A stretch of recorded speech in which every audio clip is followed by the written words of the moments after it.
1 number উত্তৰ লিখা প্ৰশ্ন ক মাছে কেনেকৈ পানীত সাঁতোৰে উত্তৰ মাছে ফান আৰু ফিছাৰ সহায়ত পানীত সাঁতোৰে খ ভেকুলী কিয় উভচৰ প্ৰাণী বোলে উত্তৰ মাটি আৰু পানী উভয়তে থাকিব পাৰে বাবে ভেকুলীক উভচৰ প্ৰাণী বোলে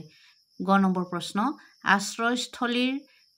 বিষয়ত ভিত্তি কৰি প্ৰাণীবোৰক কি ভাগত ভগোৱা হৈছে উত্তৰ 1 জলচৰ প্ৰাণী 2 উভচৰ প্ৰাণী আৰু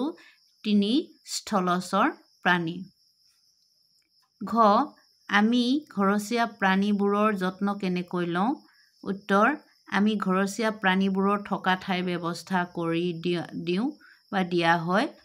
ইহঁতক খাদ্যৰ যোগান ধৰা হয় লগতে যথেষ্ট আদৰ যত্ন কৰি ৰখা হয় গাখীৰৰ পৰা তৈয়াৰ কৰিব পৰা 4বিধ খাদ্য বস্তুৰ নাম লিখা উত্তৰ ৰসগোল্লা দৈ মাখন ঘিউ প্ৰথম প্ৰাণীয়ে আমাক কোনবোৰ কামত সহায় কৰে লিখা উত্তৰ মানুহে বিভিন্ন কামৰ বাবে প্ৰাণীৰ ওপৰত নিৰ্ভৰ কৰিবলগীয়া হয় বলদ গৰুৱে হাল বাই আৰু মৰণা মাৰি খেতিয়কক সহায় কৰে কুকুৰে পহৰা দি গৃহস্থক সহায় কৰে মেকুৰীয়ে নিগনি ধৰি শস্য নষ্ট হোৱাৰ পৰা ৰক্ষা কৰে 2 নম্বৰ এটা শব্দত উত্তৰ দিয়া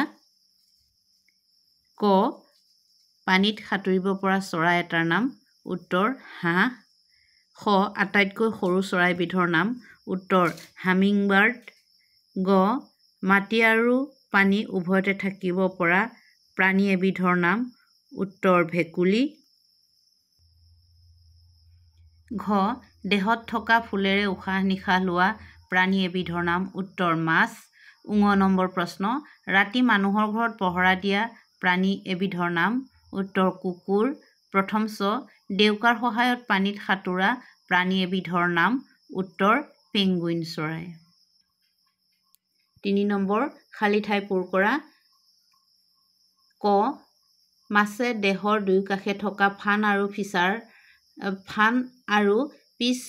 অংশত থকা ফিছাৰ সহায়ত পানীত সাঁতোৰে খ মাছে ফুলৰ সহায়ত উশাহ নিশাহ লয় গ চৰাইৰ হাড়বোৰ ফুফুলা হোৱা বাবে দেহটো পাতল ঘ পেঙ্গুইনে দেউকাৰ সহায়ত পানীত সাঁতোৰে উটপক্ষী পৃথিৱীৰ ভিতৰত আটাইতকৈ ডাঙৰ চৰাই যিসকলে মোৰ ভিডিঅ'টি চাই আছে চাই ভাল পালে আপোনালোকে মোৰ ভিডিঅ'টি লাইক শ্বেয়াৰ আৰু ছাবস্ক্ৰাইব কৰিবলৈ যেন নাপাহৰে প্লিজ মোৰ ভিডিঅ'টি ছাবস্ক্ৰাইব কৰিব